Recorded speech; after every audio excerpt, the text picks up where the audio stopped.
Hello and welcome to another episode of Let's Talk Wargaming. I'm your host, Don Maidlow, and I have a very, very special episode today. I have three teams with three of their top players interviewing for what they're taking to LGT. So the first guest I have is, some of you might know him as the Elf Devil over the last couple of a month since the 10th has dropped. But this is Clement, and he's part of Dice Down. How you doing? Hi Dom, thanks for having me. I'm doing fantastic. The data slate is good. Yeah. I love it.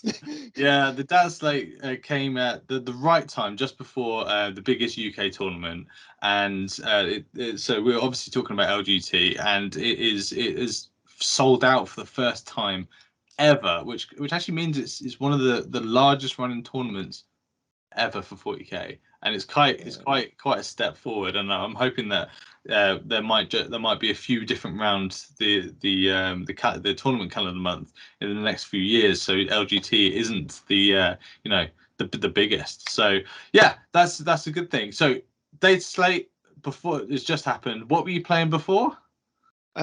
Eldar. Yes. And not the good one. No, so Clement was playing the double Wraith Knight, and he's just come off a big tournament win at East Anglia, where you went the full undefeated, went to the final, and it was Eldar who topped it, and me and you actually played in the final. Sadly, it was quite one-sided because it was a brutal double Wraith Knight, double spinner list, which kind of threw my double accursed cultist list, which is now the meta, into a spin. But so let's talk about the balanced data slate and how, being an Eldar player, how your mindset has kind of gone from being okay, things have changed, but have they really? So I think the internal balance of the Eldar Codex came out a lot better. Let's be honest, it wasn't nice. No, it wasn't very satisfying to play, in a sense. I've always loved to play Eldars. I've played them since 5th edition. Always love their tricks. Double Wraith Knight is not a tricksy army. It's a brutal army, and it's a big dice casino army. Eldars are still incredibly good because they haven't lost that much of their mobility, and all the tricks with Phantasm limited, but it's still there. And the Devastating Wound is a great change. There was several ideas in the community, but this is a very, very good one. So now Eldars come back to something that we're more used to, which is it needs to specialize itself into something. It can't do everything as it used to be. So now it has to be quite more specialized and rely a lot more on the player skill. It's still a very, very powerful army. It has so many great units. Incarn is it's still so good. It's still so good. It deserved to have a changed rule rather than changing point, as I would say. But with its current point, it's still an incredible unit to play with and very difficult to play against. Yeah, I totally agree with you. Like the Eldar we saw in 9th, which a lot of the top players were kind of playing the tricksy list, where you kind of look at the list and go, "There's not really much there. That's easy. Like I can face that." And then what they do is actually they outscore you completely and shut you down from scoring yourself. And that sort of Eldar play has been missing for the whole of 10th, because it was bully list where they even go the double Wraith Knight and the Wraith Guard and all that sort of stuff. And now you're getting into, yes, Fire Prisms are amazing. We all know they're amazing. We all know Spinners are still amazing, all that sort of stuff. But now you have to take the tools to basically win the game with player skill and points, rather than just taking two big guns, pointing them at you, and going, bang. Yeah. And I would say outside of it, so we know Eldars are still amazing, and they're probably still top of the list, so top 3, top 5. But now the gap between what you used to have Eldar, GSC, bullying everybody, now everything has been squashed together, and you have some very strong contenders which are coming out. Yeah. Tau has been From out amazing. of nowhere. Well, Tau was so close to be amazing. Yeah, fair. Their shooting phase has always been a bully, and they deserve to be a bully in that phase. Yeah. They've got the speed and the mobility, but they never had enough tool to play on the board. And now, I mean, they got everything. what 200, 300 points cut off. Yeah, it was. So yeah, so Tau amazing. Chaos Space Marines changed, but didn't change really, and they were doing very well. Mhm. So you were playing the double accursed, people playing the triple forge fiend. Beth was playing triple accursed. People at the WTC were playing no accursed, but all the shooting with the oblits and double forge fiends, triple forge fiends, double oblit, and so on, etc. These change slightly, but not that much. You cut off somewhere, you add somewhere else, etc. They're great, and their toolbox increased with warp talents and so on, etc. That went down. Yeah, and 100 they're points. great. Was And great. they're great. Slanesh, advance and charge, your threat range becomes really, really good. So yeah, Chaos Space Marines, really great. Necrons, I think exactly. I think Necrons are jumping onto that void that the double Ref Knight or Ref Knight left. There were very limited armies that can deal with them. And yeah, they went slightly up, but not that much. No. Their mechanisms are still incredible, but who knows what are the other contenders which are going up. That's that big bully that the GSC and Eldars were there to bottle up now completely have free reign to work. So we're going to see a lot of changes and surprises, which is going to be incredible. It's a very exciting moment, to be honest. I don't know what to take, so I'm going to play Eldars for sure. My other armies are I haven't played very well with them so far, so I don't really want to take that chance. And there's so much to try and test with Eldars that it's very, very exciting. And the meta is incredible right now. What is going to win? What is going to do well? What is going to be a surprise? Could be very interesting. I almost want to relate to the start of 9th edition, where everybody was saying Eldar so far, so great, so good. But they waited so long before doing so well. So they were rated very high at the beginning, but they were not delivering because their power was not fitting the play style that was needed at that time. And we're going to see a shift right now in the play style of Eldar. Will it work? Will it be sufficient? And we've got Tyranids. I know. It's a thing, right? So the thing that was interesting about the balanced state slate, the Gatekeepers got nerfed, and people who don't really understand who these armies were. So we had a combat army, Custodes, which was gatekeeping every single combat army from even being put even in contention of being a good army, because if you come up against Custodes, you automatically lose. So with them having a bump down, and they're not really top of the meta now, so there won't be as many people playing them, you can get away with throwing the orcs in, getting your world eaters out, having all of these different styles of combat armies which can actually be relevant now. So it's a good time for that to happen. Same with Eldar. Eldar were gatekeeping a lot of armies that couldn't deal with Wraith Knights, and Guard, for instance, just could not deal with the Wraith Knights, so all of their tanks just die, and then they just don't have an army. So, and Chaos Space Marines as well were being gatekeeped as well by the double Wraith Knight, the spinners, and all this sort of stuff. And now you're going to see these armies come through the cracks, and they're going to be like, we've been here a while. We've just been waiting. We've been hiding. And you touched one which is very good. I think it's orcs. I think are going to be a dark horse in the meta.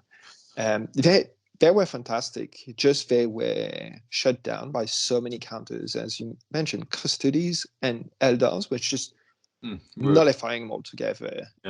Thousand Sons to a degree as well. It depends on the build of a Thousand Sons, but could stop them. right now, Yeah, they're it's. not there anymore, really. I'm interested to see if people take up the grot tanks, because the grot tanks, they are mental good. Like my friend Rory, who's one of the sponsors of this channel, he basically printed all of his grot tanks that he needs, and he's running max grot tanks, and it's like a meme. And then you look at what the damage does, and you're just like, that's a lot of blasts, it's a lot of D3, and if you shoot them, they move. Which is mental. So like, I'm just not on this objective. Oh yeah, I'll just shoot the grot tanks. Okay, I'm now out of line of sight, and I'm now on the objective. I'll have a 10. Thank you very much. So that's a very interesting diversion. But I actually think it's going to be the truck meta for the orcs. I think they're going to do quite well there. It's what keeps them alive. So we saw it at WTC with a US team, where I think it was I can't remember his name, but the design was done by Sean Naden. It's max trucks, max mega truck, just ram as many bodies in it, and just wave of denying primaries, keeping you boxed in your deployment zone. Like you are a term that has been bubbling up a lot. Activation locked. You need to kill the truck, and then you need to kill the unit outside of it. It's old Drukhari. It's how the Drukhari were so good, because all their transports were so cheap. Trucks and are cheap. Harlequins as well. Back in 9th, you kill the boats, and then you have 5 clowns out of it. It's a clown car. Yeah. So with that mindset, could we touch on a few armies there that could be, coming through the cracks, and especially Necrons? How do Eldar players, without revealing your particular list, but like, how do Eldar players, how are they thinking of this new meta? So it's interesting, and I think you're going to see mostly 3 main archetypes in the Eldar list. You're going to have the Go Wild, maybe Incarn, maybe Avatar. I'm not sure you'll see the double Avatar anymore, but you will see one of the 2, and many units to try to go storm all the different points, score, be killy, and be chipping out. So going back to the 9th edition playstyle, which was, you look at the list, there's not that much damage, but it just adds together. You don't have a big armor, you just have many, many different scalpers removing little by little all the key assets of your opponents, and scoring points at the same time. So you're going to see that probably still a lot of Spectres. It can be Inari with Spectres and Scourgers. So drop, shoot, hide back. I forgot about six units doing that, where you can have, so there's 3 units of Shadow Spectres. They've got double profile. They're great at anything. They're 95 points for 5. I mean, sure. And Scourgers went down 10 points when you take 5, and you can have 4 Dark Lances. 110 points. 4 Dark Lances with 1 hit, 1 reroll to hit, and 1 reroll to wound. That's so good. So we saw that in the US. They've been using it a lot in Inari. So that Fire and Fade built in back to the 9th edition style. You poke out, shoot, hide back. You're probably going to see that. But how do you deal with orcs though? Like, you can't just shoot Dark Lances all day. Like, if you've got 100 boys running at you and they get turn 1 and they just push. Yeah.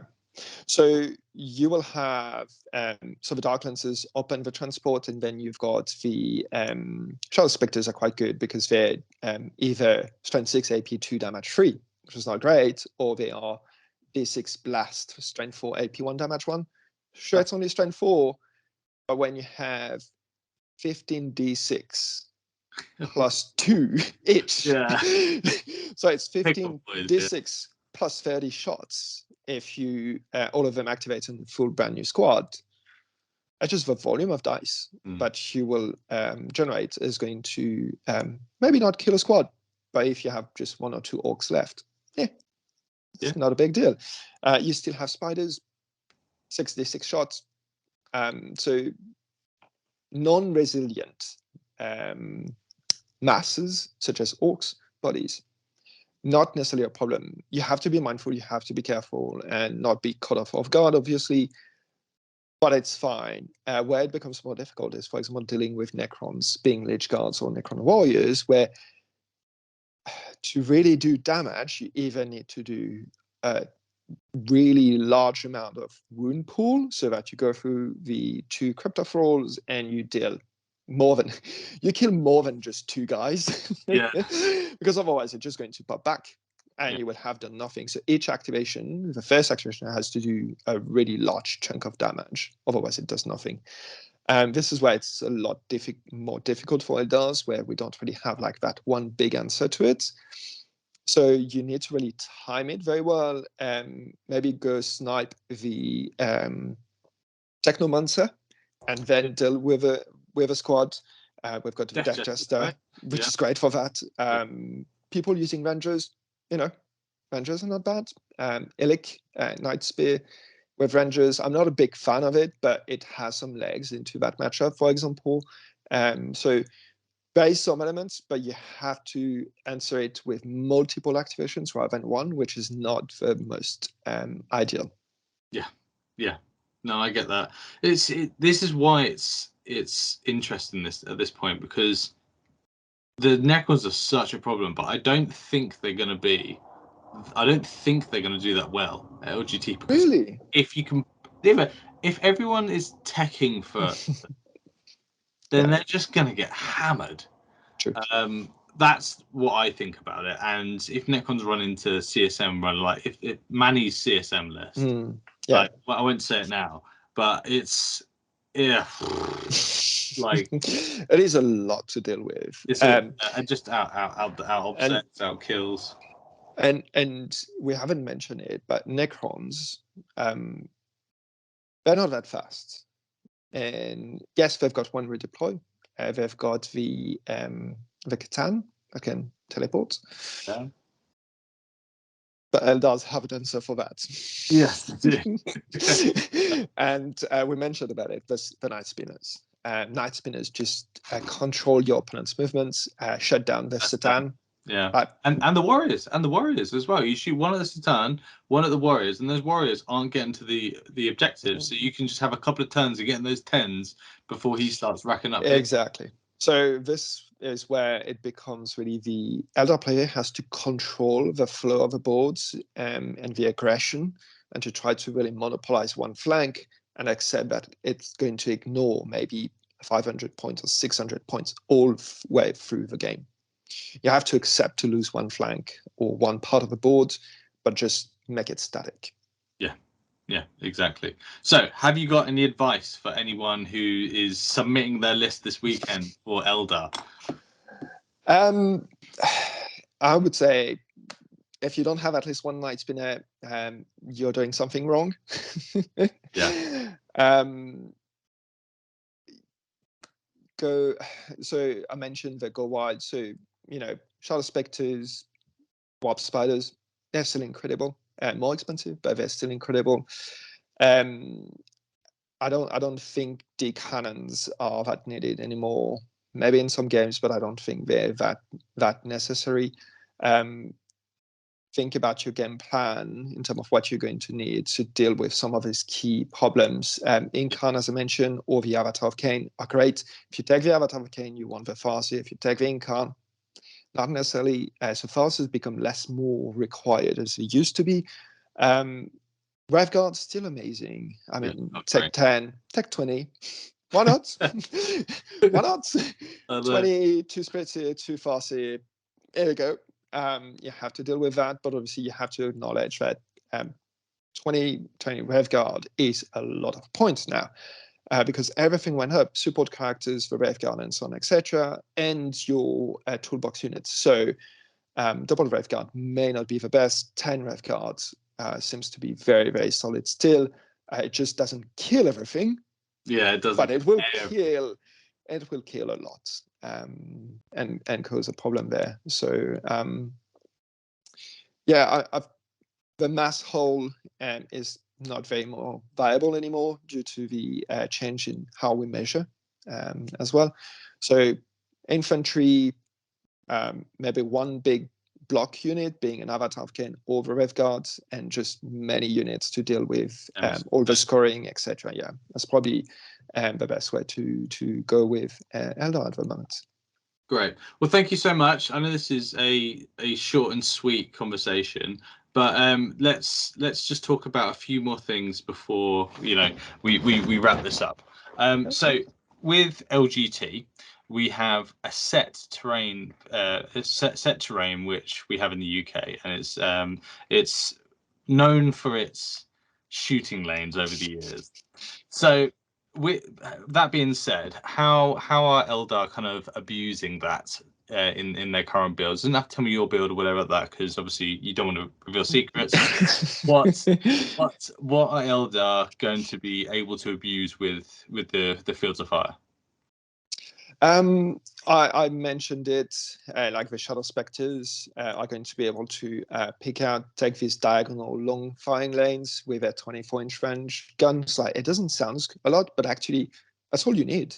24-36 is, so 24 when you move 12, it's perfect. So they can take these angles and do damage. Warp spiders just jump 24 inches and go wherever they need. So Eldars don't necessarily going to abuse the long firing lane. They just need to move where they go, and then they move out of it with impunity. So they try to just chip damage and then don't get retaliated. So that's how Eldar win, is because you can't trade with them. They're not trading. They just do damage and fight again. Just fight. Exactly. So you have to really keep that in mind. The only long range that you will see are, for example, fire priests that we mentioned. Maybe void weavers that have long range, and this is where like the night, expensive, but but they're still good and a decent tool. Fire priests, just one is going to take that long range. Yeah. The other one shoot through it, so it's hidden, and then you fire and fade out. So yeah, it's still very obnoxious in terms of game style, but they just have a lot less. So every time they're going to lose something, the Eldar player is going to lose a lot of their capability and scoring management, primary management, and so on, etc. So I think it's trying to force the Eldar player to be in the wrong place to take these angles. That is going to be the strength of your opponent. How to limit them, trying to play an attrition game with them if you're not able to bully the board, like an Necron player or Manny with all these cultists. The Dark Angel Terminator are, the problem is Night Spinners really, really hurt them. Big time. That's a problem with this. It's Night Spinners can lock certain games so badly. I've got Terminators, they move 5. No, they don't. I'm sorry, they don't.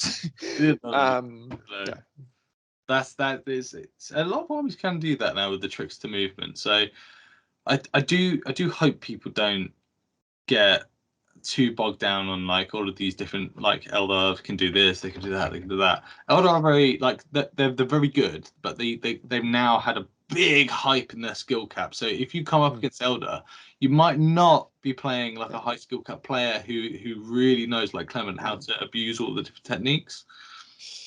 Yeah, and up so far, they were able to bully really the table because they had very high upsec, very resilient unit with Rev Knights. They don't anymore.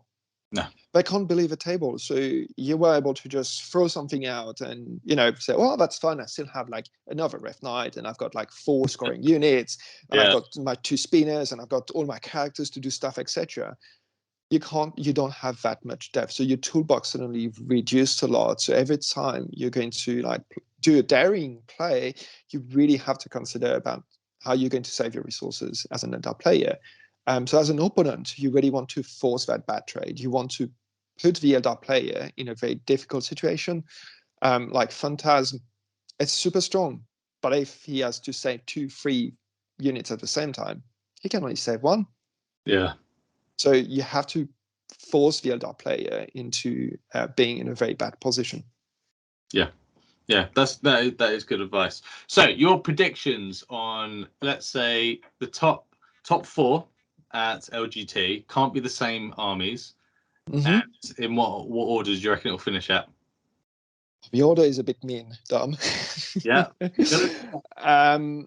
So I think Eldar will still be in the top. There's going to be probably some great players using them.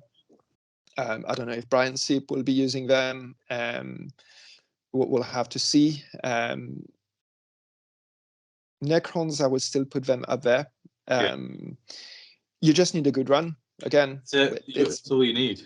It's 800 plus players. So many players. It's 800 plus players. You can have just a good run. Even if you have a bad run, if, for example, David is playing his Necrons, he could do extremely well with that. I mean, it's David. He's an incredible player. Yes, if he leverage all the tricks as he can do and knows how to do with them and got the good pairings, I have no doubt he's going to be in the top 5. The last two are quite interesting. So Tau can do a lot and can be very surprising. The question is who is going to play Tau. So we've got Kyle. We know Kyle. Oh, I'd love it if he. Oh my god, with his kit and everything. And Kyle has been doing extremely well for a very long time. So I wouldn't be surprised that Kyle, make the top cuts. It's a good question. We've got Felix from our side that is going to be here with his Tau. So we'll see. He hasn't been playing in any event so far in 10th, but he's been playing Tau forever. So he will be probably able to leverage this new buff. So that's a very strong third choice. The last one is a bit more difficult. There's several strong contenders. I think Orcs can pull a very good surprise here, depending on the run. So I'm going to offer, as a fourth, I'm going to offer multiple options. I'm going to be very mean. I think it's going to be either Orcs, Chaos Space Marines, potentially a third one, but I'm not sure. So Space Marines, I think I have to put them there because Adapt, Ines will take something else. Yeah. And I think Ines will do incredibly well. Either Black Templars or Dark Angels will do extremely well. So again, if it dodge the bad pairings, or if a player skill talks more, it can really shift the game here very interestingly. So I would put Space Marines or Orcs as number 4. I'd like that. I'd like Orcs to do well because they haven't done that well traditionally at LGT. So, well, apart from when it was the max mech guns and max planes like 3-4 years ago, when it was mountains rather than ruins. So that was the last time they were good. So yeah, I'd hope so. I'd like to see the boys do well because then they can get nerfed and then we don't have to play them ever again. But whoever does win is getting a nerf. So I would love CSM to win. But let's hope Tau wins because we don't want them. We don't. Exactly. Tau deserve to be bad. Nobody likes Tau. We like Kyle, but not Tau. Yeah, we like Kyle. No. Okay, Clement, thank you so much for coming on. And like people who watch this video, we've got two more videos coming up stitched onto the end of this. But if you see Clement on the weekend of LGT, go up to him, say hello. He'll be running his Eldari and probably doing quite well. And I hope you do quite well. And so what's the aim? Get into Top Cut? I don't think I'll make it to the Top Cut. So I've been on holidays and I just barely came back from it. So I have barely practiced, etc. So I'll do my best as usual. I'll go in for the 4-1 at least. The 5-0 will be very difficult, I think. The difficult matchups need a lot of practice, a lot of rep, etc. And I won't have them. So I'll be more 4-1, have fun, have good time as always. Anyway, so yeah, if you see me, guys, just let's grab a beer, have fun, talk about the Tau and how bad they need to be. I hate them. Don't know why. It's instinct. So yeah. Cool. Well, thanks so much, and yeah, we will see you then. Thanks for having me. Right, so here we have our next guest. This is Tom Lohman from 6++. So you might recognize him from all the YouTube videos that he's in. You might see him bouncing around all of the events. So hi, Tom. Thank you for coming on. Thank you very much for having me, Don. Very excited to be here. Looking forward to LGT.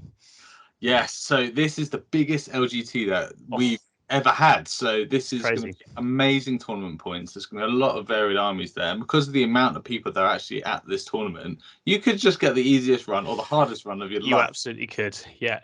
Yes. It's impossible to call. I've had very different LGTs. I've been a couple of times, and I had one where I just cruised through with Jakari and won the mirror a couple of times, and that was nice and easy. And then I had one with Jakari the year later where I think I hit like peak Harlequins round one, and you're like, okay, it's this kind of weekend. It's just, you never know what you're going to get.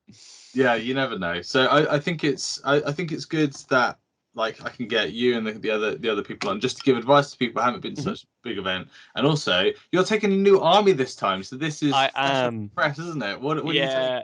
I am. I've been seduced by the leagues of Votan. I'd started building and painting them a little while ago when their stuff released, but I was sort of nowhere near having them ready. But they've just been approaching ready recently, and I'd actually I've been running a bunch of games with them when they were like the worst army in the game. Because I was like, how bad is this? Let's find out. Let's try it out. And I was like, they're okay.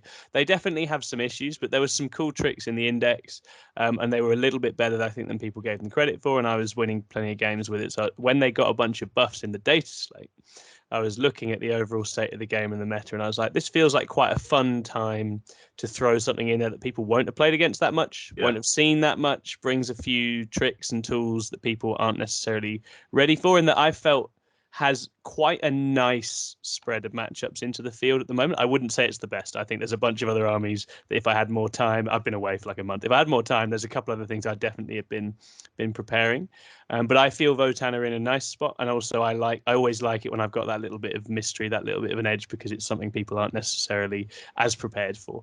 Yeah, I totally agree with you. Like I was looking at the Votan recently. I need a new horror project. I went to your podcast and we were talking about how I could potentially do chaos. Yeah, man, imagine that you could do so much. Like you must have a whole bits box of chaos stuff. You just start putting skulls and spikes around. I think there'd be a lot of fun with that for sure. That'd be really you could do some really cool berserker conversions. Oh, you could go crazy. It'd be great. I think I'd want the fire slayers and yeah. Fire slayers are like chaos weapons, man. Oh, you got to do it. It'd be so cool. So what I quite like about the Votan is that they don't have many units, but every unit has its purpose. Every unit has the specific role that it is used for in the tabletop. So you've got like the berserkers, who are like your like heavy hitting with a nice bit of indirect as well. That's kind of cute. They're heavy hitters in combat. Then you got your Thunderkin, which are the devastators. Yeah, fantastic with their so grab good. guns. Yeah, the grab gun is just one of those guns where you look at it and you're like, that kind of helps me with everything. Like it's good for horde, it's good for vehicles, it's good for marine bodies. It's just so nice when you can shove and they're cheap now as well, by the way, like 75 points for 3. They're quite tough. They overwatch on 5s as well. So just one of those units, you shove those in there and you're like, they just help me troubleshoot a whole bunch of different things. And they're really obnoxious to deal with at that price point, I think. Yeah, definitely. So Grav I think is the best one, even though it does suffer with range. So the Grav is what, strength 5, AP2, 2 damage, anti-vehicle like 2+ with blast. Anti-vehicle 2 up with blast. That's the one. Crisis suits don't love it. No, I bet they don't. You got units like that. You got the Carls and the champions and everything. So what are kind of Votan players looking for, or what advice in builds do you think you would say for the current meta, which is shaping out to be a lot of Necrons? It's going to be a lot of CSM. It's going to be a lot of Tyranids because they're fresh out of the press. There's always Space Marines around. And Eldar are still about. So I think if we outline those 5, I think Votan have great game into 3 of those, and then a game, I wouldn't say it's an easy game, into the other 2, right? I think if we're talking, let's work through it. So Necrons are going to stand there and say, can you kill me? And Votan put out a frankly unreasonable amount of shooting. Like, especially if you have like a full 10 Hearthguard brick or something like that, you slap Ancestral Sentence on it. You've got 4 Judgment tokens now. So those Necron lists that just have like here are my 3 or 4 bricks, you just go judge, judge, judge, judge. Everyone's +1 to hit and wound, and you just absolutely go to town. Now, I think it's an interesting one because we know Necrons take a lot of tapping to put away, but Necron output isn't great. Like, really isn't great. And Votan are durable, like very durable. Outside the top 2 or 3 armies, they can really take a punch off most of the other things. So I think for Necrons, they're kind of shuffling forwards and asking that, can you kill me? And the Votan are kind of waddling forwards and going, we'll have a good go. And I don't hate that matchup. I think with the Votan, you're going to have to pick your activations and your sequencing very careful with Necrons, and you have to try and body them on the mission hard. Because actually, the other thing I like about the Votan book is there's quite good OC, right? Once you factor in bikes and transports and the little warriors, you can put a lot of OC on a point, especially into armies that can't really hurt you as much back. I think you can kind of go and start having a proper tug of war with the Necrons in the mid board, which is something they're not necessarily expecting, and I think you can do all right with that. And short range guns is okay for them because you know they're coming. They have to, like, to get their points, they're going to come to the middle and they're going to start doing stuff, and so they'll be coming. So that's one I quite like. Tyranids is a funny one. I played Tyranids a few times with Votan before Votan got buffed. The little bugs just die. Like, you just run the bugs over. Like, the horde type builds, you just absolutely annihilate. And again, the monsters aren't so bad now. You can just pick all their best monsters and put +1 to hit and wound on them, which is what you're doing at the start of the game. So I think there's good game into that. I'm sure within the Tyranid book, there's a couple of new builds that are probably quite tricksy and scary. And the risk is always that you get blocked in and struggle to get out. So I do think if you're a Votan player and you're going into NIDS, you probably need to start most of the army on the board and plan to be stuck until you've killed them. But I think because if you go, I'm deep strike and everything, then they just go, nah, you're not. You know, fill the whole board. So that's one of those ones where you're going to have to shoot your way out, and it is going to be quite stressful. But again, NIDs don't hurt stuff, right? We know this. Like, okay, zone thropes do, but not much else really genuinely consistently hurts very armored targets, especially once you've got AP reduction. So the NIDS matchup's one where I think you can, as long as you anticipate that you're going to be boxed in and you're going to have some forward pressure, so you want to avoid giving away cheap kills up the front. Even with the exocrines? Oh, sorry. So exocrines are definitely an issue. They can definitely do some damage. It's whether they can do enough, and especially on these boards, it's not that easy to get angles. All of the time. So I think exocrines and zone threats are the thing you have to navigate, and you have to have tools to hurt them and get them back. But I think, there's definitely some nice tricks in Votan for ignoring some of the Tyranid buffs, like Grim Demeanor on a squad of Terminators. You're ignoring their stealth -1 to hit. They really don't like that because that's one of their big defenses. And it's just, again, such a withering amount of shots buffed up. And NIDS are always one of those armies where the saves aren't as great across the board. So they are on some units, but most of them they're not. So that's one where I feel like, you've got a good game there because a lot of the profiles they bring, our blast just greedily eats up, but the little bugs die really, really fast. Marines, I mean, Votan have a lot of damage too. They're good for marine type bodies. The one they don't love is Deathwing Terminators. No one does. No one likes Deathwing Knights. Deathwing Knights are probably one of our roughest matchups. I was looking at the Invitational. I'm just like, keep me away from that Innis list where it's just 2-up saves with their armor of contempt for days. I'm just like, oh, goodness gracious, that looks a bit scary to me. So I think Dark Angels is tough for Votan. And I reckon a good Blood Angels list that can jump from cover and hit you on their terms, because Votan are quite slow. The transports are mobile, but you're not that quick otherwise. I think in general, though, I mean, other types of Marines, I found Thousand Suns quite manageable. You kind of pick up the bodies fairly happily. Anything like sort of Templars or Space Wolves, you've got just great profiles for just culling their units. Things like Thunderwolves, again, you just slap the +1 to hit and wound and just absolutely riddle them with bullets. So Marines feels okay. I think it's a bit of a skill matchup there. I think a very good Marines player is going to make that really hard in different ways. Grav loves Land Raiders. You just slap tons of wounds on Land Raiders. They're relying on smoke, but you've got pluses to hit and it can ignore modifiers, all these sorts of things. So it feels like a matchup where we've got quite a nice width of assets now, and the Marines list often don't. They're often like 2 or 3 big killy bricks, and then utility. So you can kind of again slap judgment on those and do quite a lot of work. So I don't think it's an easy matchup, but it's one where you've got good tools. And obviously, it's Marines. There's a big width of talent. Oh, yeah. let's put it that way amongst Marine players. So it just depends what kind of player you hit, right? Playing Innis is very different to playing some lad running his Space Wolves for the first time or whatever it is. So that's a bit of a mixed bag. Now, CSM and Eldar are interesting. I think you can't go toe-to-toe shooting with CSM because they're going to no-sell you with the 12 away. But what you do have now with Sagittars and Transports and Hearthkin, you've got very good mission play, so you can kind of hide and stay in the game and keep the score ticking. Obviously, CSM have the Obliterator artillery, but that's going to happen like twice. So it's often about hiding, forcing them to use that early on, something, you know, like to pop like a transport or to try and clear off some warriors that are tagging an objective or whatever else, and just go a bit tit for tat with their trading assets and push them there. I think this is a really hard matchup though, I think, because the dev wounds in CSM are really rough for Votan, right? Really rough, because the forts and stuff are really durable right up until you hit something that can put out like 15 dev wounds and then you're like, nah, I'm just dead. So this is probably one of the ones. I mean, there's a reason, you know, in our podcast we were chatting about it. There's a reason I think CSM are right up at the top of the game, and I think they present a lot of puzzles for Votan. I think a good CSM player will make this really, really difficult just because you don't quite have the same tricks to play back. You don't have the lone ops. You don't have the no-sell strats. And so it's going to be about hiding and using the terrain and staying in the game and playing the mission and trying to keep it tight. Eldar, I've only played once. I played last night, and it was like drawish territory. I think I lost by 5, but that was just on the cards. But we had a really good close game, and he was on end of turn. So that feels at the moment quite close. But I would say that we don't really know what Eldar players are going to run. Like, we don't really know. It's still the spinners, isn't it? Yeah, Night Spinners are horrific for Hearthguard. So that's for Hearthguard guys. Deep striking into Eldar. The only brick that can do it is the Grim Demeanor brick, because he ignores modifiers to movement. So you can drop him in. Night Spinner isn't going to slow them enough.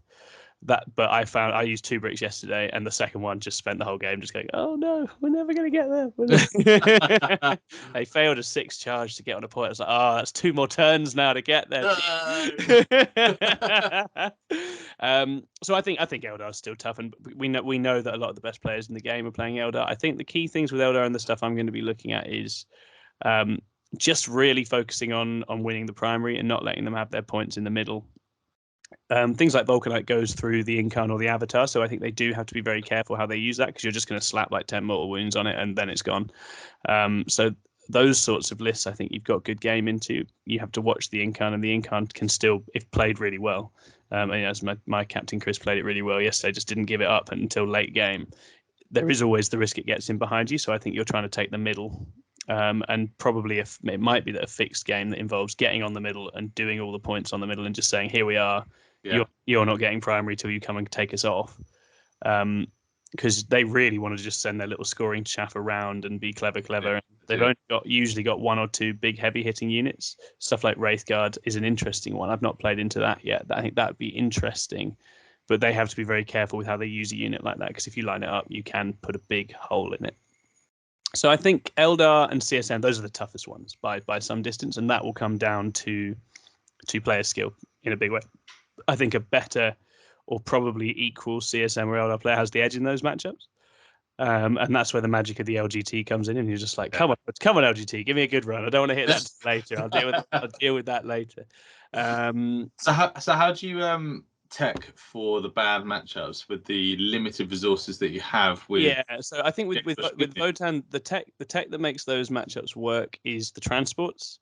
It's having forts, it's having Sagittars, it's having things where you're just anchoring on parts of the board. You don't have to be in line of sight, and you've just got lots of little OC units in those transports that are just ready to bop out, do actions, and take back points.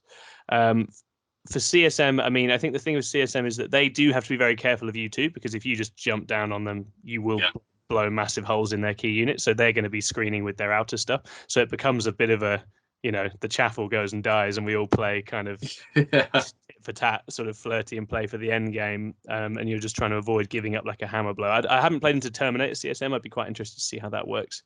Into Votan. Yeah, because I think that's a big, scary brick. And again, it's the dev wounds. Yeah, the dev wounds is nasty. And I think the thing with CSM is just the fact that any unit at any time can just require you to have your whole army within 12 to realistically hurt it. So that's nasty. So yeah, I think Sagittars are really good for those because you can just hide them in the little ruins in the LGT. They score. They bring OBSEC up to the points. And then being ready to use, particularly into Eldar, having an eye on using rapid ingress or having an eye on using a couple of reserves units around the sides. Harnkin Pioneers, the bikers, I really like because they just go off the borders, they come in. So Eldar players have to position super carefully, otherwise those are just going to turn up and just start annihilating. The guns are very good as well. Yeah, the output's really nice. You've got very good access to the grenade strat across the army too, because all the little warriors have grenades. The Carl has grenades. The Pioneers have grenades. So you've always got the opportunity of just going between the vehicles and just slapping a few extra mortal wounds on a hard target and pushing something through, which Eldar in particular really don't like, right? They don't like getting grenaded and tank shocked. And particularly the vehicles now can't run away. So that helps. I think that's a big help with Eldar. You always have to assume the infantry is going to bugger off and leave you you stranded. But actually with Votan, what's nice is you can cover a huge amount of the board, right? So I think in your half, you just want to make sure, is there a part of this that a little infantry unit could jump into that I can't either overwatch or have a bead on in my own shooting phase if they've Phantasm? As long as you're covering all of the angles on your half, it makes it really hard to use things like Warp Spiders or Shadow Spectres because your shooting does just annihilate them, right? They can't really take Overwatch from stuff like that. I think in my game yesterday, the one thing there was one turn where I forgot to manage the income properly because sometimes it is better just to trim the squads and just tag them and tie them up rather than let the income get a huge amount of free movement up a flank because it's such a tricky thing. So annoying, right? I've played around in well a few times, and sometimes it is that maddening kind of I'm literally having to leave a couple of guys alive and just let them be running around, which is insane. But it's better than having him take a whole flank, which is what can happen. So yeah, I mean, I think Eldar remains an extremely tough matchup just because they've got the mobility jump on you and they're really good at moving around.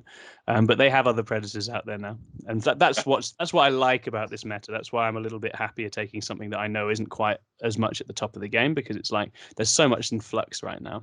Less pressure as well, isn't it? Yeah. Oh, 100%. That's it. So I've not been here for a month. I'm not feeling particularly sort of in form with this meta yet, and the army I was in form with GSC have been taken out back and shot. So I'm to be honest, I'm not. Yeah, I'm sure you are not loving. I wasn't loving that index even before it got nerfed. It's just a bit exhausting and grindy anyway. So yeah, I think it'll be interesting. I'm with Votan. I'm very much in data gathering mode here, right? I've got an event this Sunday and then LGT, and it's like let's find out where they now sit after these changes. Let's see where the sort of ceiling for them is, because they felt like an army that if you absolutely played the hell out of them, you could have a positive win ratio before, and now they feel better. And so I think that's an exciting time. The other one that's worth pointing out, so Tau's an interesting one for Votan because a lot of shots there. Is a lot of shots, and that's where we have a good transport game. We have stuff that can deep strike in. Grav is amazing into Tau. The fixed game's quite good into Tau because you can bring it down and everything else. And that is a matchup that I don't hate. I think it often is about who uses their deep striking assets the best. But again, what's nice about the Votan armies with the transports is that you've got a lot of stuff that can hit back. And forces them to commit things like crisis onto your vehicles that they don't necessarily want to kill. But it'd be interesting to see if Tau players go big for like hammerheads and things because hammerheads do love Votan vehicles. I hear that Sky Rays are. Yeah, Sky Rays are popular these days, right? Yeah, so Sky Rays, Votan bikes fly, but not much else does. So Sky Rays I don't hate quite so much. But yeah, I think the sort of the hull heavy Tau list where they're kind of coming to do the same thing with lots of mission play might be an issue, and that again, it all comes down to sort of back and forth on the objectives, I think. So yeah, it's an interesting one. It's nice. I think the mobility and basically just the tricks. There's less tricks in the Votan index. It can really surprise people with the raw output. Yes. And that's why I think into this new meta where sometimes people go back to skew, right? They go to horde or they go to here's all my war dogs, or they go the fact that you can just go, I will just clear through this, right? If you're asking a sort of durability question, I can clear through it. That definitely gives them game. And you've got good Overwatch as well, though, which can the Overwatch is surprise. Yeah, the Overwatch is lovely. And again, for certain armies, it just means that your bricks just come down and control space so well. So yeah, I think it'd be a really interesting one to see. I'm very excited. I don't really have expectations for it, but that's the nice thing about taking an army like that. You're like, well, it can go in either direction. I put it in the Invitational because I was like, I bet a few people go sort of Necrons or Horde for the Invitational, and there's certainly a few in there. So I was like, well, at least I get to fire a million shots at it and see what happens before I drown, right? So yeah, I think it'll be cool. I think it'll be exciting. I know that a couple others I've been chatting with. Jake Harding's back on his Votan. James Marsden of Toys of Mass Destruction has been running his Votan of late. So there's a few of us who are quite excited just to see what's in there and see what the ceiling is. So it's a voyage of discovery. We're going mining. We're going to see what we find. So let me just pick a brain quickly about the actual units that taking. So I've seen a lot of lists and a lot of top player lists who are thinking about spamming Sagittars. Yeah, they're the transports for people who don't know, but they also have a lot of output with their shots. Do you think that's a good move going for the spam? I think the Sagittar spam is a really good kind of control list where you've got stuff to score the primary and the secondary is just all game, because you can just boot these little bumper cars on and just keep the score going and tie things up. I haven't got massive amounts of Sagittars in my list. I run a couple and I really enjoy them and I see what they offer to the list. I still like land fortresses, just one or two, as a kind of anchor for the army. Because I mean, we watch the way the Marines list play right now, and they've got like a land raider or something very durable that just parks. And we've basically got access to the same toolkit, right? You can Armor of Contempt it with Void Armor, you park it in cover. So if it's Dark Lances or Bright Lances or anything like that, it just bounces off it. Just bounces right off it. So it's a durable tank. It forces commitment. Sagittars are great, but they do die. Like, they absolutely die to sort of any kind of serious effort to kill them. Whereas that's not true of the land fort. That presents a bit more of a puzzle. 9 wounds, yeah. 9 wounds, T10, like, it'll go. And it's crucially, it's a 3-up save as well, right? So even in cover and Armor of Contempt, like, good AP guns is going to get through that. So I think I always find the land fort is always this obnoxious thing to kill. There's only a few units in the game that absolutely one-tap it. The output they have on those guns, like what guns do you take on it? Because I really like the conversion beamers for the main gun. Really? I really like the conversion beamers for the main gun. Yeah, and the reason for that is just having a bunch of damage 4 that can go off with sustained D3 is very nice for some hard targets. It's nice for two shots, and a 4-up hit is D3 additional hits. So these are swingy. Obviously, you're bearing in mind you're mostly hitting at targets on 3s, right? Because you've got your your judgment. You've got your judgment. So it's 3s. Decent chance one of those is D3 hits. Every now and again, it's 2, and it's 2D3 on top, and it's damage 4, AP2, ignore cover. So it's. What I like about it is, again, it's a versatile gun. It's good for killing elite infantry. It's good for killing judged vehicles. It's good for slapping things on monsters.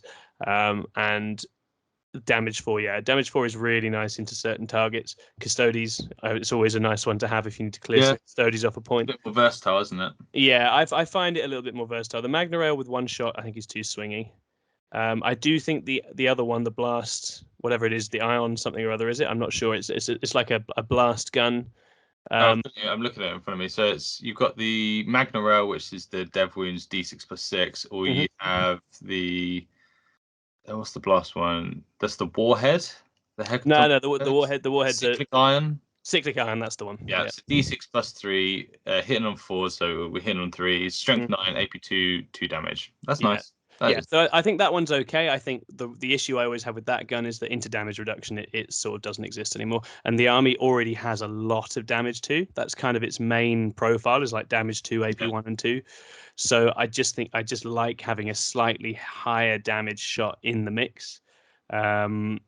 That keeps people honest. Also, if you're overwatching with a fort, it's quite funny because there's some sustained hits in there if one of the blast things goes off. And the nice thing about the fort is you have reactive reprisal, right? So if you judge all your opponent's key shooting targets, if they come into range of you, shoot you, don't kill you, 2 CP, you shoot them back. Just shoot them back.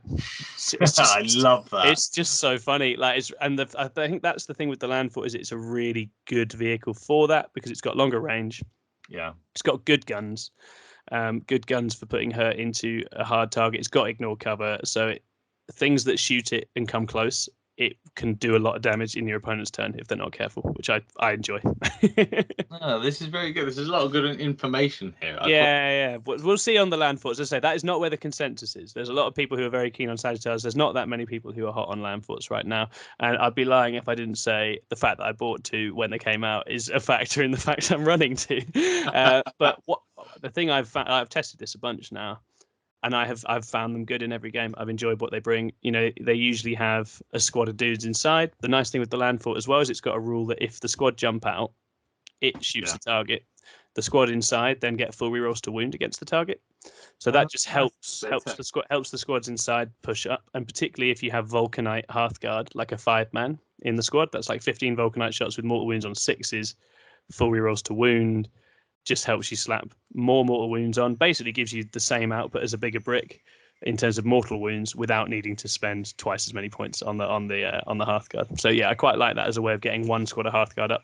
And then I often have one that has like 2 squads of, I call them little idiots. I don't know. The Hearthguard warriors are the little idiots for me, right? They go, they do a job, they die. They're little idiots. That's their whole function is to like stick a flag in something, get killed, hand out a judgment token. They do it well. That's good. They do it with a smile on their face. That's good. That is good. So last thing, and then we're going to move on to the next guest. But what is the top 4 armies do you think that are going to place at LGT? Top 4 armies. I would expect at the top of the game you're going to see CSM, Tau, Eldar, and then the 4th is a really interesting one to call. Really interesting one. Oh, sorry. I think Necrons are going to be the gatekeeper, right? I feel like they'll be the also ran. I feel like there'll be a lot of Necron 3-2-4-1s. Yeah. But I think if you're thinking what's going all the way, I feel like Necrons have been planned for more than any other army in the game. Everyone has been so freaked out about Necrons, right? The chat has been about Necron warriors, Lichguard for like the last month. So certainly at the very top of the game, I think players will have a game for it. Now, that's not to say that we've got some great Necron players out there, James Grover or, David Gaylord, if he brings his Necrons, I don't know if he will or not. Like those kind of players could do it. But I feel like the 4th candidate is most likely to be some take on Marines that we've not seen yet. That would be my guess. I think there'll be a few people running versions of maybe Dark Angels, maybe even Blood Angels. Now Custodians and Artillery are a bit less of a thing, that have massive output in terms of damage, and would just run through Necrons if Necrons were stood in front of them. So that would be my pick. I feel like Marines will have a good weekend at the top. Probably not like on average, but I think there'll be some top players. There's always a few top players that have a real go at squeezing stuff out of the Marines book. So I would guess Marines, Tau, CSM, Eldar would be my picks for the ones in and around the top. How about you? I'm loving the CSM pick. Yeah, so CSM. Yeah, I just feel like CSM are in such a good spot right now, and they're where a lot of the excitement is. That's the thing. I'm really interested with Eldar to see how many top players stick at Eldar, because I think Eldar are quite hard work to figure out right now. There's stuff in there, but I don't feel like a sort of solution. If a solution's been found, it's not been shared. Let's put it that way, right? Like there's a kind of. Me and Chris were playing them yesterday, and we were like, is it Shadow Spectres? Is it just lots and lots of Shadow Spectres? Yeah, it is. There's them with the tanks. It feels like that's going to be the way. But again, how many Eldar players have 30 Shadow Spectres? I'm sure. Again, at the very top of the game, I'm sure some people can acquire them the same way that they're normally acquired. But I don't think that's going to filter down all the way to your average player yet. But yeah, so I think Eldar will have some strong builds with lots of go wide. I wouldn't know. I guess I'd be interested to see those play into CSM. Because I still feel like Eldar's problem at the moment is getting drowned, isn't it? Really, it's stuff like tons of bodies or really durable bodies that make some of their shooting a bit difficult, force them to commit really hard with stuff they don't want to commit with early.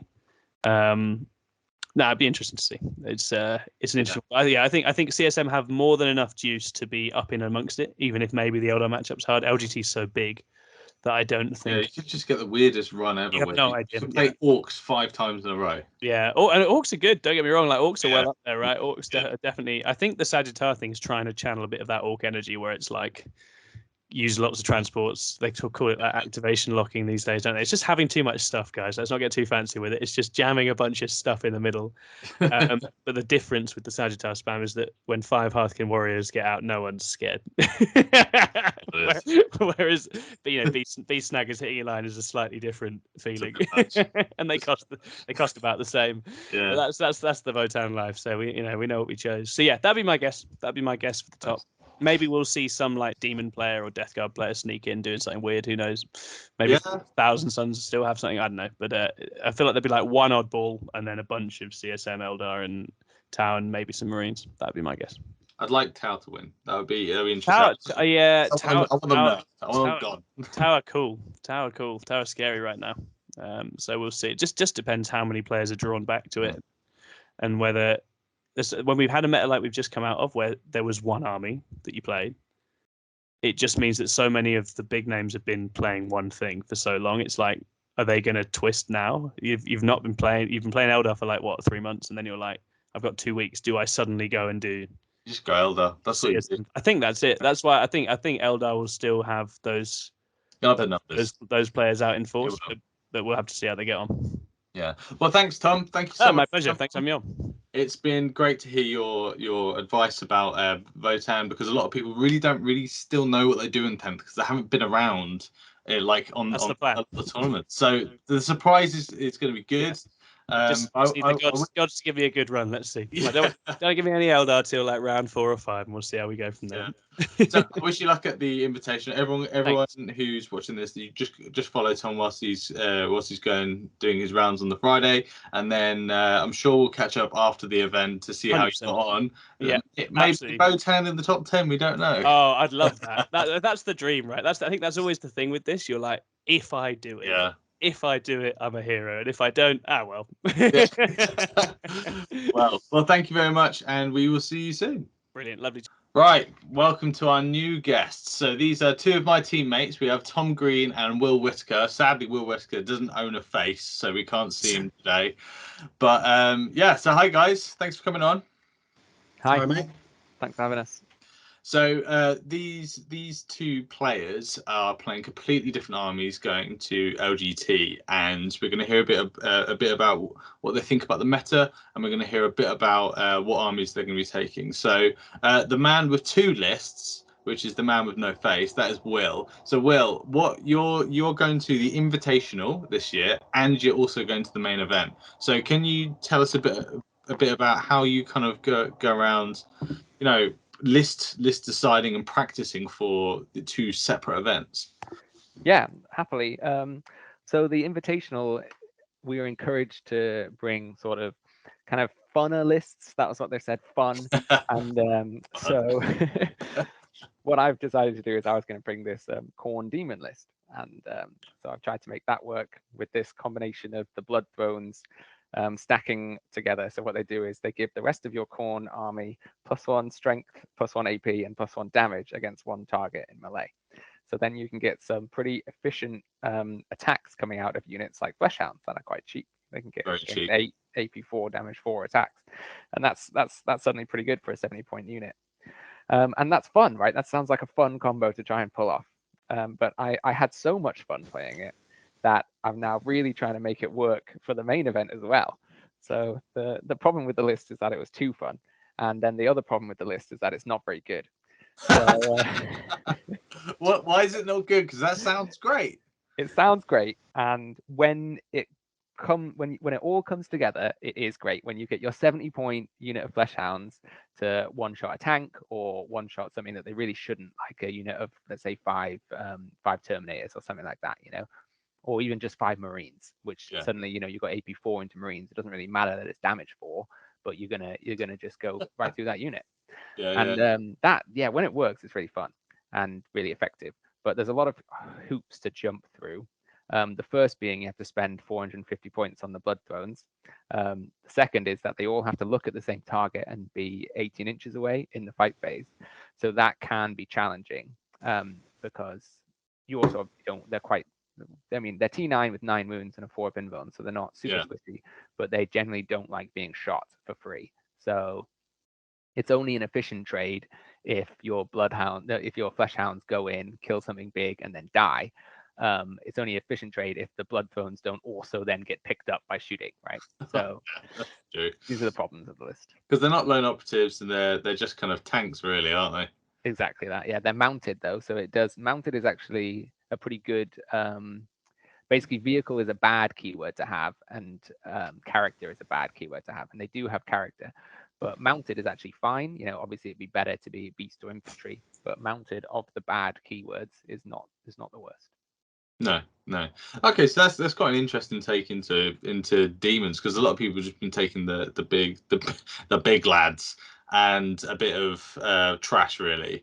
And so I kind of like the idea of that. So orcs, Mr. Tom, you're taking orcs. So tell us about that.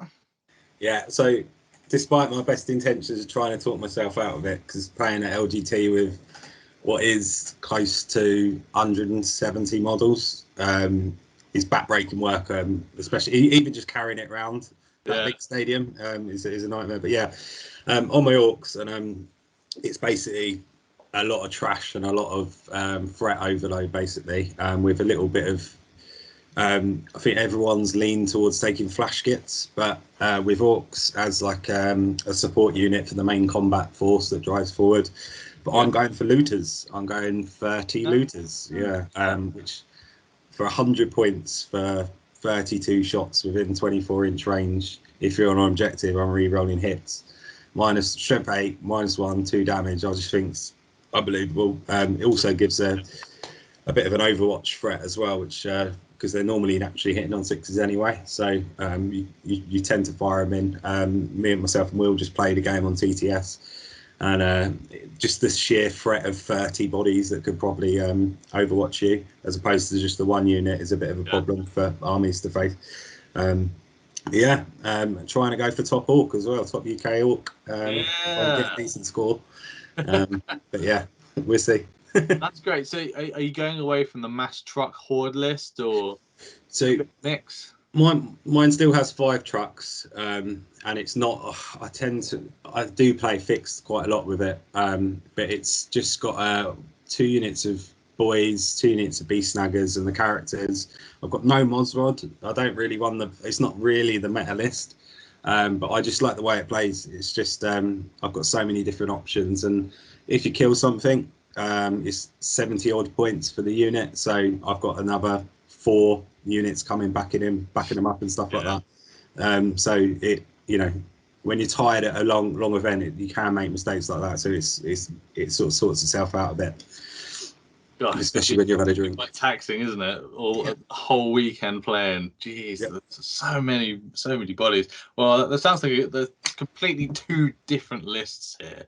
So I think that's quite interesting, especially from like as a team aspect. Like we've got 2 players going, which are just on this interview here. We've got many more going, but you got a Corn Demon bonkers list, which apparently isn't very good, but is very good. We don't really know.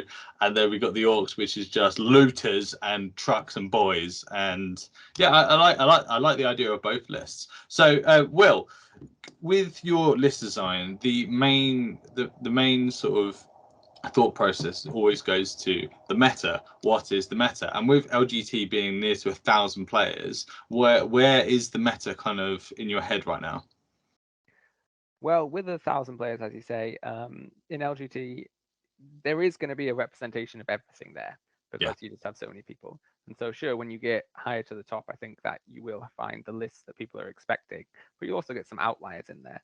So it is quite difficult to really predict, what game's going to come up against. And if you just get caught out round one, then into some list you hadn't thought of, that could be, the loss that you pick up, and you just have to be prepared for that, I think.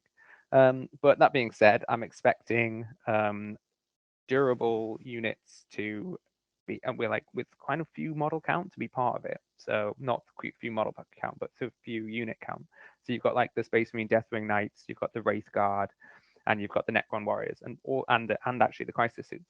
And all those armies, if you can bust those big chunky units that's really the center, the core of the army, then they can start to fall apart. So that's kind of what I was thinking with these Bloodthones, is that if you stack the Bloodthones and you send in a unit of let's say Bloodletters into the Deathwing Knights led by Skulltaker, they kill on average about 7 or 8 of them, and that does cripple the unit. That's basically as good as anyone's going to get into that unit of Deathwing Knights. So yeah, so I was kind of thinking about that.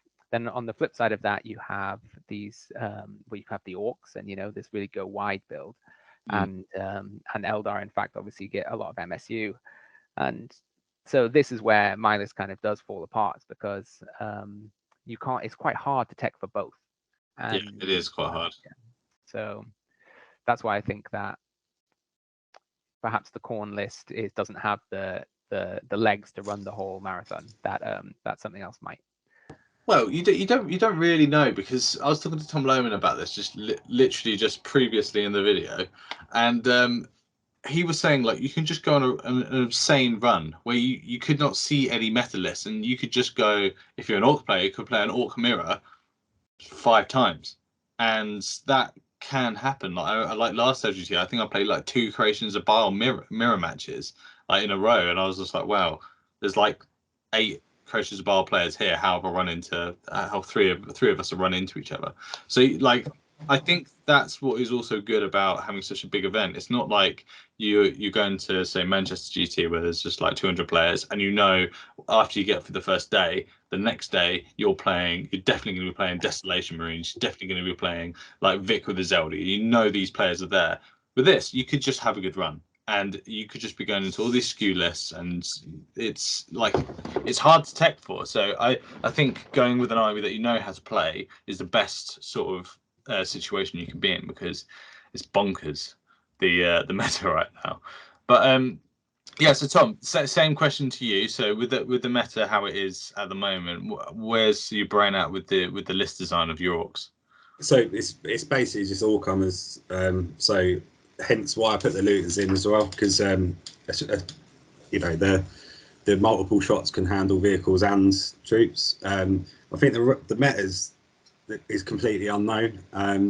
Yeah. I think because I think NID's coming on now and the book's available for LGT. It's relatively unknown, but I think this is the first LGT that I've gone to and not gone, I can't deal with that list, because I just don't know what it is. Everyone's going to be, I can't picture what the top players will be on, because I just don't know what is the best list at the moment. Yeah. It's just a bit all over the shop, and I think I do think NIDs will probably shock a few people, because I do think there's a lot of play, especially if you're a good pilot on them as well. And no one's going to have all the reps as we do with the other armies like Space Marines and things like that you play regularly at RTTs and tournaments. But yeah, I think it's just wide open, Wild West. Yeah, it is. And like, speaking of NIDs as well, so Eddie, our teammate, is on the NIDs for the event, and the other day when we were in our team chat talking about lists and stuff, and he was throwing these 2 ideas in. One is kind of the NID list where you basically park everything in the middle. If you go first, it just yeets at you. If you go second, goes in reserve. You're safe as sand, and you just gotta wait until turn 2. Will, where do you see NIDs in the meta right now? Are they unknown, or are they straight away we are winners? I think they're quite unknown, right? Because the book's only just come out. There's only been 1 weekend of tournaments since it's been available, and I don't know. It didn't put up that strong a showing in that first week, but it's quite hard to assemble a good army in that much time. So fair play. So I think that's right. We just don't really, it's definitely not a solved book, and it's got way more options than any other army right now, of course, because it actually has 6 different detachments, and so there's going to be something in there that someone hasn't spotted. And I think that I'd be cautious every time I draw into pair into NIDs, just to in case I get caught out by anything I didn't not aware of. Yeah, I think you're right. I think it's like very unknown, and it kind of reminds me of when Eldar was released, and like was talking to someone else about this, and they were basically just saying, like, at the start of the Codex drop, everyone was just like, oh my god, they're broken, because they had all the leak rules and all this sort of stuff, and everyone was like, oh my god, they're mental. And then it took about 6 months before people actually were playing good, because Harlequins were like the one everyone was scared of. And then eventually people were like, oh, actually, Eldar and Ninth are actually pretty good. and they had to get through like the gauntlet of LGT, and it was Ynnari that was doing well last year at this time last year, because Ben Jones was running Ynnari with the D cannons and all of the Harlequin troops. So it'd be interesting to see if it's the kind of the NIDs are having the Eldar treatment where no one's really worked out what the good list is at the moment. So like Tom, what do you think about Necrons at the moment? Do you really think that they're going to be a big showing? Like, maybe not in numbers wise, but do you think they're going to place high? Because surely they're going to be one of the most armies that people tech for. Yeah, and I think everyone's taking for them, but I don't think it's got enough to win the 5-round tournament. Necrons, enough firepower. Certainly hard to kill, but they're not a high scoring army naturally. Necrons, I know they just sit and hold on objectives and things like that, but I don't feel that the top players, the guys that are going to LGT to try and win the thing, it's all about getting into that top cut 8 and actually being all the armies and stuff. So I don't think you're going to pivot. You may get a few guys on it, like I think David Gaillard's playing Necrons at the moment, and there's good players as well. But I'm not worried about Necrons. I think it's a hard unit to kill, right? These big blocks of warriors, but there's other stuff that's like that. And I just genuinely think. Orcs are good into it though, right? Yeah. I'm right. Yeah, bog them down. Yeah, I've got enough obviously attacks to do it, but yeah, personally for me, I can see why armies struggle against Necrons, but it's annoying me because people are attacking towards hordes now, or running the shots, and I'm like, they're all right. I'm trying to play them down a bit. So. Yeah, I'm the same. Like, when hordes are good, it's annoying. Because I usually play the Hordes army when they're good, but before they're supposed to be good, and then people start taking to them as like, right, I'm going to go all tanks now. Yeah, exactly. Yeah. Won't be able to deal with it. It's quite an annoying with that. But so Will, the next kind of like army that everyone's going to be playing is going to be Space Marines. What is the build for Space Marines? Is it going to be the Deathwing Knights? Is that the big problem, or is it just going to be vanilla with just weird things like Reavers and all that sort of stuff? Well, yeah, in this before the book comes out, I think that the Knights or even Black Templar Terminators are about the same toughness as the Deathwing Knights, and they're these. I think they're the strongest things. I've heard rumors about Space Wolves being good as well. They've got some options there, but I think that's right. I think that you've got the slipperiness of Marines. It's really weird. Like Marines are now Eldar. It's so weird. The librarians and all that stuff. And it's ironic because you have all the Marine players who tend to be like the antithesis of Eldar players, and now they've got some of those Eldar tricks. I wonder how they like it when they're always called, slippery and cowardly and stuff like that, because that's really not what a Marine's supposed to be.